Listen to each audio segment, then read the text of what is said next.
मैंने अव्वल खान की तसल्ली के लिए जस्ता जस्ता नकात पर उसके लिए सवालों के जवाबात देने शुरू कर दिए। वीरा भारत में हमारी हमसफर जरूर रही थी, लेकिन दिल्ली में हिफाजती नुक्ता नज़र से उसे हम दोनों से बिल्कुल अलग थलग रहना पड़ा था। वहीं से हमारा गहरा राबता भी नहीं रहा था, इसलिए उसकी ज़हनी कैफियत अव्वल खान से बहुत ज़्यादा मुख्तलिफ नहीं थी। उस लाहौर में एक रात के क़याम के दौरान में बहुत कुछ जान लिया था, मगर फिर भी उसकी तिश्नगी दूर नहीं हुई थी। वो चाय की ट्रे लाकर जल्द ही हमारी गुफ्तगू में शामिल हो गई। राह वाले मिट्टी के महादू नहीं हैं।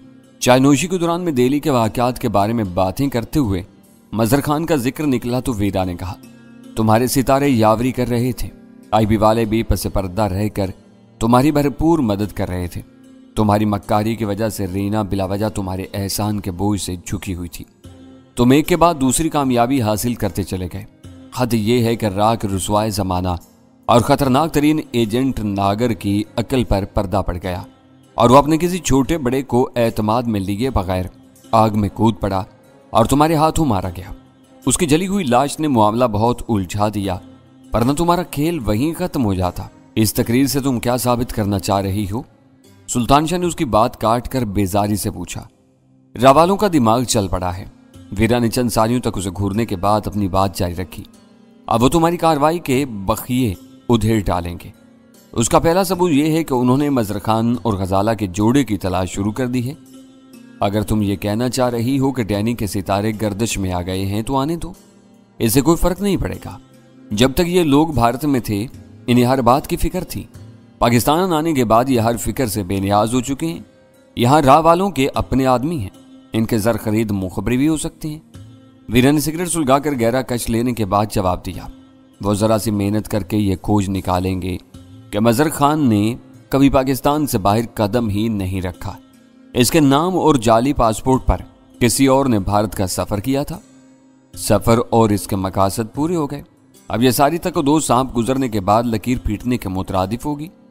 मैंने हंसकर वीरा को जवाब दिया और फिर एक फौरी ख्याल के तहत चौंक कर अव्वल खान की तरफ मुतवज्जा हो गया। मेरी इस मुहिम की कामयाबी का संगे बुनियाद तुमने जाने से पहले कराची में रख दिया था। तुम कह रहे हो तो दुरुस्त ही कह रहे होगे, अव्वल खान ने सरसरी अंदाज में जवाब दिया। जाने से पहले मुझे अंदाजा नहीं था कि मेरा पासपोर्ट इस कदर अहमियत इख्तियार कर जाएगा। मैंने संजीदगी से कहा, राह वालों ने मुझे एक दिल फेंक पाकिस्तानी समझकर मेरे ऊपर हाथ डाला था। अगर पाकिस्तान से मेरे सफरी क्वाइफ की तस्दीक न होती तो मेरी तरफ से उचट जाते और मुझ पर एतबार करने की बजाय मुश्तबा समझकर पकड़ लेते। क्या उस वक्त तुम्हारे जहन में यह बात थी कि मेरे पासपोर्ट के इंतराजात हकीकत से करीब हूं? पाकिस्तान और भारत की रवायती दुश्मनी हर वक्त मेरे पेश नजर रहती है। अव्वल खान ने पहलू बदल कर जवाब दिया, तुम एक खास मिशन पर भारत जा रहे थे। मेरे जहन में यह खौफ सवार था कि अपना काम करने के दौरान में भारतीय पुलिस या किसी और खुफिया एजेंसी के तुम हाथ लग गए तो क्या होगा। इस अंदेशे की वजह से मैंने मजहर खान को तलाश कर लिया था। वो कौन है और कहाँ है? मैंने मुतजस्सिस होकर सवाल किया। ये मुझसे पूछो, वो हकीकी वजूद रखता है और इस वक्त गधे के सर से सींगों की तरह गायब है। सुल्तान शाह ने अपने सीने पर हाथ मारकर जवाब दिया। यह क्या हमाकत थी कि उसके कवायद की इंक्वायरी करने वाले की तलाश में निकल खड़े हुए थे? मैंने तुर्शी से पूछा। बस मामला ताज़ा था। तुम्हारी मखदूज पोजीशन का इल्म होते ही मेरी खोपड़ी सनक गई।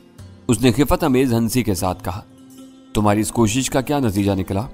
मेरे तेवर मजीद सख्त हो गए। इतना पता चला कि मजहर खान अपना घर मुकफ्फिल करके कहीं चला गया है।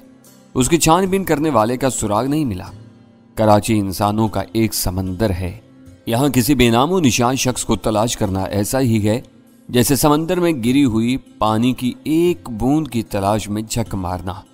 वीरन सख्त और नासिहाना अंदाज में उससे कहा, शायद तुम्हें इस हकीकत का अंदाजा हो गया होगा। कोई मजहर खान का दोस्त बनकर उसके घर पहुंचा था और पड़ोसी उसे उसके बारे में पूछताछ करके चला गया। सुल्तान शाह ने बताया। तुमने मेरे सवाल का जवाब नहीं दिया। मैंने अव्वल खान से मुखातिब होकर दोनों की बात काट दी। वो मजहर खान है, अकेला रहता है और पुरानी गाड़ियों की खरीदो फरोख्त का काम करता है। मैंने तुम्हें कोई गलत बात नहीं बताई थी। मेरी रवानगी के बाद वो कहाँ गायब हो गया और अब वो कहाँ है? वो अपने असली पासपोर्ट के जरिए दुबई चला गया और अब वहीं है। साल 6 महीने से पहले उसकी वापसी की उम्मीद नहीं है। मेरी वजह से तुमने इस बेचारे को बिला वजह दुबई के तपते हुए रेगिस्तान में भेज दिया। मैंने हैरत से पूछा, दुबई अब रेगिस्तान नहीं, गुलो गुलजार बन चुका है। वहाँ की आसाइशों और तफरी गाहों की कशिश हर साल यूरोप से लाखों सयाहों को वहाँ खींच लाती है। अव्वल खान ने मुस्कुराते हुए मेरी मालूमात में इजाफा किया। उसे मैंने कहीं नहीं भेजा, वो मेरे गांव का आदमी है। उसका एक रिश्तेदार दुबई में पुरानी गाड़ियों और इंजन वाली कश्तियों का कारोबार करता है। उसने अपनी मदद के लिए मजर खान को वहाँ बुलाया है। वो वहाँ सेट हो गया तो कराची का मकान बेच देगा और वहीं रह जाएगा। इसकी कहानी मेरे जहन में थी। तुम्हारे भारत का प्रोग्राम बना तो मैंने उसी का नाम इस्तेमाल कर डाला। गजाला को तुम्हारी बीवी बनकर सफ़र नहीं करना था, इसलिए मेरा काम और आसान हो गया। किसी अकेले आदमी के पास पैसे की फरावानी हो तो वह अपना दिल बहलाने के लिए किसी को भी अपना हम सफ़र बना सकता है। Very good. मैं अव्वल खान की दूर अंदेशी की दाद दिए बगैर नहीं रह सका। यह अंदेशा नहीं था कि भारत से मेरी वापसी के बाद राह का कोई मकामी एजेंट मेरे धोखे में असली मजर खान को कोई नुकसान पहुंचा सके। वो दुबई में हर खतरे से महफूज था। बाज़-औक़ात जरा जरा सी बातें अचानक अहमियत इख्तियार कर लेती हैं। वो बोला, मेरी कोशिश होती है कि हर वक्त हकीकत से करीब रहकर चलूं। तुम भारत में राह वालों की ऐसी की तैसी कराए। क्लासिकल डांस एकेडमी पर कीचड़ उछाल कर उन्हें उनके मुल्क में रुसवा कर दिया। अब क्या प्रोग्राम है तुम्हारा? सुल्तान शाह ने सवाल किया। बस तुम्हारे और वीरा के हाथ पीले करने की फिक्र है, फिर हज करके गोशा नशीनी की जिंदगी इख्तियार कर लूंगा। मैंने मानी खेज मुस्कुराहट के साथ कहा। मेरी बात पर वीरा अचानक बिदक गई। मेरी नहीं, अपने आवारा सांड की फिक्र करो। इसके हाथ पीले बल्कि नीले ओदे कर दो। मैं शादी वादी के झंझट में नहीं पड़ूंगी। ये मजाक कर रही हैं, तुम बिलावजह संजीदा हो रही हो। गजाला ने मासूमाना संजीदगी से चुटकी ली। मैं एक मुद्दत से तुम सब लोगों के तेवर देख रही हूँ। तुम लोग मुझे भी सुल्तान शाह की तरह अकेला और बेसहारा समझकर मुझ पर तरस खाने की कोशिश करते रहते हो। कान खोल कर सुन लो कि मुझे किसी की हमदर्दी की जरूरत नहीं रही। मैं अपनी जात में अंजमन हूँ। सुल्तान शाह जोर से हंस पड़ा। बेबुनियाद दावे मत करो। तुमको 3 दफा तोला जाए तो मुश्किल से एक अंजमन बनेगी। अंजमन अपनी जात में वीरा हो सकती है, दूसरी सूरत मुमकिन नहीं है। तुमने फिर मेरे मुंह लगने की कोशिश की। वीरा उस पर गौर आई। अभी तुम मुझे क्या कह रही थी? मैंने तुम्हें कौन से सींग मारे हैं जो तुम मुझे सांड बना रही थी? जिस दिन मुझे सींग मारने की कोशिश की ना, सींग तोड़ दूंगी। इसी वक्त फोन की घंटी बज उठी। मैंने हाथ उठाकर इन दोनों को खामोश रहने का इशारा किया और रिसीवर उठा लिया। क्या हाल चाल है? रिसीवर पर जलाल की थकी थकी आवाज सुनकर मैं हैरान रह गया। तुम इस वक्त थके हुए मालूम हो रहे हो। सुना है कि इस्लामाबाद में किसी मसरूफियत ने तुम्हें घेर लिया है। मैंने कहा, नहीं, अब मैं कराची में हूँ। जलाल की मुजमहल आवाज आई। ओह, तो तुम कब आए? इस वक्त कहाँ हो? मैं तुमसे मिलने के लिए बेचैन हूँ, मैंने इस्तरारी अंदाज में कहा। बिंगू का खून शायद रंग ला रहा है। कल रात तुम्हारा इस्तकबाल करते हुए मैं खुद को बहुत हल्का फुल्का महसूस कर रहा था कि अब सुकून का सांस लेने का मौका मिलेगा, लेकिन पिछली रात ही दिल्ली से परेशान कुन खबरें आना शुरू हो गई। मैं अब्दुल्ला के लिए बहुत ज्यादा परेशान हूँ। मुकद्दर के लिखे को कोई नहीं टाल सकता। मैंने हमदर्दी का इजहार किया। वह बहुत पुरअज़्म और जीदार लड़का है। सारी सोबतों को सहकर आखिरकार सुरखरू रहेगा। इसका मामला अब अल्लाह पर छोड़ दो, तो उसके बारे में ज्यादा फिक्रमंद होकर हम कुछ नहीं कर सकते। उसे किस इल्जाम में पकड़ा गया है? इब्तदा में कोई इल्जाम नहीं था, वो महज शुबे में पकड़ा गया था। ताज़ा तरीन पोजीशन के बारे में मैं अंधेरे में हूँ। वो सम्राट होटल की तरफ गया ही क्यों था? वो उस वक्त तफ्तीशी एजेंसियों का गढ़ बना हुआ होगा। कुछ नहीं कहा जा सकता। ये बात वो भी जानता होगा। कोई मजबूरी उसे वहां ले गई होगी। तुमने ये नहीं पूछा कि मैं कराची क्यों आया हूँ? किसी न किसी काम ही से, या फिर हमसे मिलने के लिए आए होगे? मैंने रवा रवी में कह दिया। रावालों के साथ अमरीकी CIA भी खुलकर मैदान में आ गई है। इन्हें डैनी और मजर खान की तलाश है। जलाल का इंकशाफ खतरनाक था। रा और CIA का इश्तराक पुरानी बात है, मगर इस वक्त इनका यकजा होना हमारे लिए सख्त खतरनाक है। मैंने अपने दिल की गहराइयों में जन्म लेने वाले अंदेशे को बिला कमो कास्ट अल्फाज के रूप में ढाल दिया। आज शाम 4 बजे मुझे एक अहम इजलास में शिरकत करनी है। जलाल ने इतला दी। CIA का एक डिप्टी डायरेक्टर इस इजलास में शिरकत के लिए इस्तांबुल से कराची पहुंच रहा है। इस बार इनके तेवर जारहाना नजर आ रहे हैं। तुम पहले ही मोहतात थे, मैंने बेसाख्ता कहा। तुमने कल रात कह दिया था कि जाती तौर पर पाकिस्तान का हर इंतजामी अफसर हमारा खैरखा और दुआ गो है, लेकिन सरकारी सतह पर हमें कहीं कोई सरपरस्ती नहीं मिल सकेगी। मुझे अंदाजा है कि इस इजलास में तुम खुलकर मेरा दिफा नहीं कर सकोगे। मैं मखमसे में पड़ गया हूँ। समझ में नहीं आता कि शाम को क्या होगा। अपने ज़हन पर ज्यादा जोर ना दो। अपनी पोजीशन का दिफा करते हुए तुम जहां तक इन्हें चक्कर दे सकते हो देते रहो। तुम्हारे सर पर कोई अजाब आने लगे तो जो चाहो कर गुजरना। मुझे तुमसे कोई शिकवा नहीं होगा। बस इतनी गुजारिश जरूर है कि मुझे इजलास के नतीजे से आगाह कर देना, ताकि मैं अपने बचाव का बंदोबस्त कर सकूं। मेरी इस कॉल का मकसद भी यही है कि तुम फौरी तौर पर ज़ेर ज़मीन चले जाओ। किसी को यह भनक भी नहीं मिलनी चाहिए कि तुम भारत से लौट आए हो। फिक्र न करो, यह बात मैं समझ चुका हूँ। मैंने उसे इत्मीनान दिलाया और फिर चौंक कर कहा, रात तुमने जो चेक दिया था वो हमने शुक्रिया के साथ कबूल कर लिया है।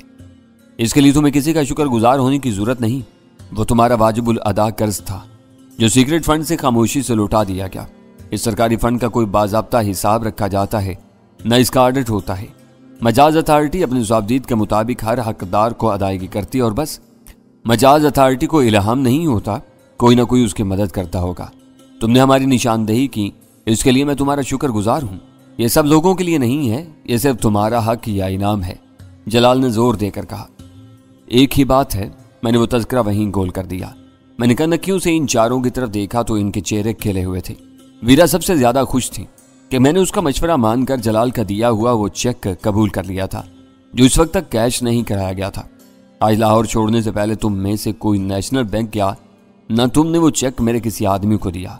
जलाल फोन पर कह रहा था उसे पहली फुर्सत में कैश करा लेना, क्योंकि फंड का सारा इन्हिसार बैंक का स्टेटमेंट पर होता है।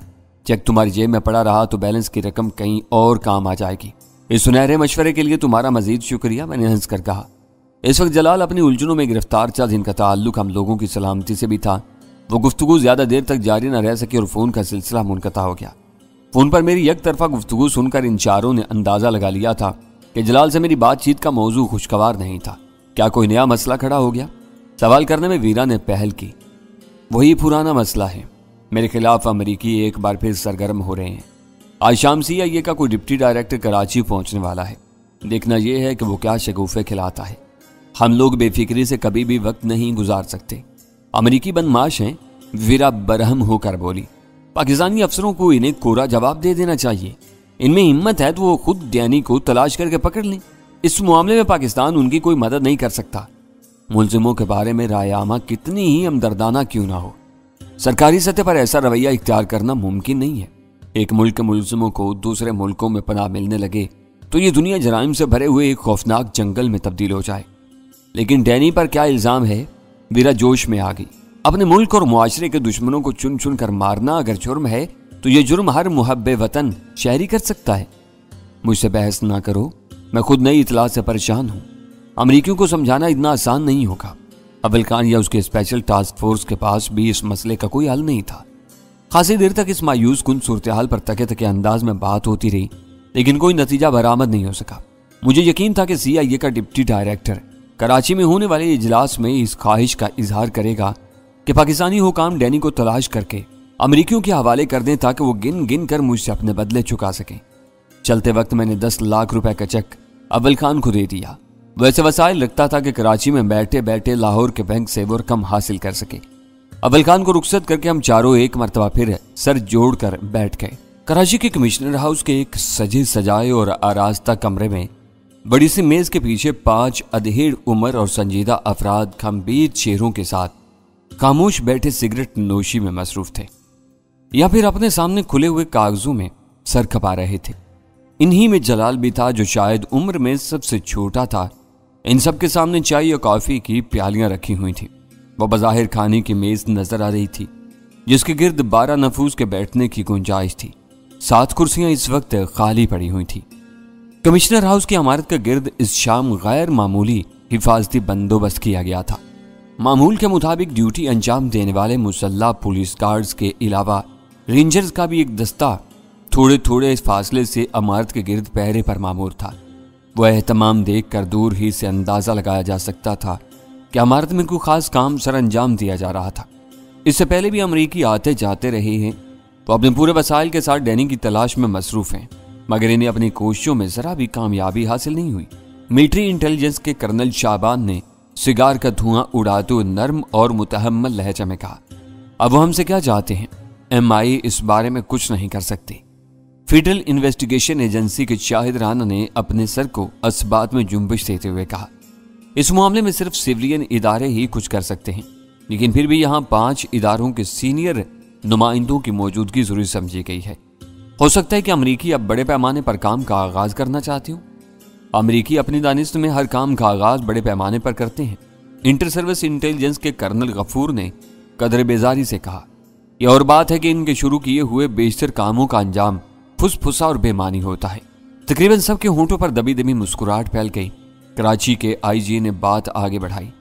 شاید دہلی کے واقعات نے انہیں پریشان کر دیا ہے۔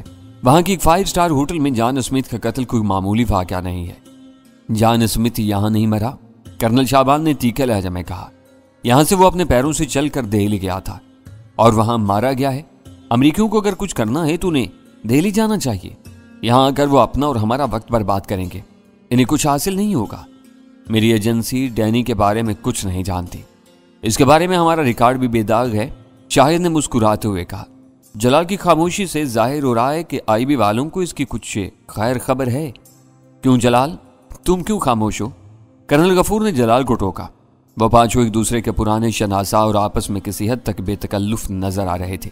میں خاموش نہیں ہوں، کچھ سوچ رہا ہوں، جلال نے مسکراتے ہوئے اپنا دفاع کیا۔ ذرا بلند آواز میں سوچو یار، تاکہ ہمیں بھی کچھ معلوم ہو سکے۔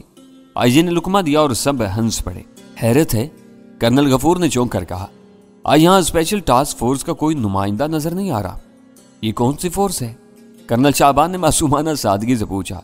او کامن یار کرنل، آئی جی نے میز پر ہاتھ مار کر کہا، اب اتنے بھولے نہ بنو۔ کرنل شعبان نے اس کی بات کاٹ دی۔ جس چیز کا ہمارے ریکارڈ پر کوئی وجود نہ ہو، اس کے بارے میں انجان بنا رہنا ہی سود مند ثابت ہوتا ہے۔ جس طرح ہم ڈینی کے بارے میں کچھ نہیں جانتے، اسی طرح ایس ٹی ایف کے وجود سے بھی بے خبر ہیں۔ میں اس میٹنگ میں نہیں تھا، مگر میں نے سنا ہے کہ کافی وقت پہلے امریکیوں سے ہونے والی ایک میٹنگ میں ایس ٹی ایف کا اول خان اپنے ایک مشتبہ ماتحت کے ساتھ شریک ہوا تھا۔ کرنل شعبان نے اپنے ذہن پر زور دیتے ہوئے کہا، تم ٹھیک کہہ رہے ہو۔ جلال نے اس کی تائید کی۔ امریکی ان دنوں ایس ٹی ایف کے بارے میں بہت زیادہ حساس ہو رہے تھے۔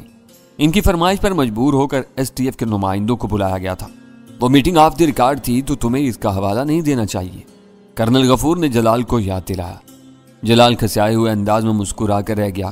اسے علم تھا کہ اس وقت وہ اپنے شعبوں کے تجربے کار ماہرین کے درمیان موجود تھا۔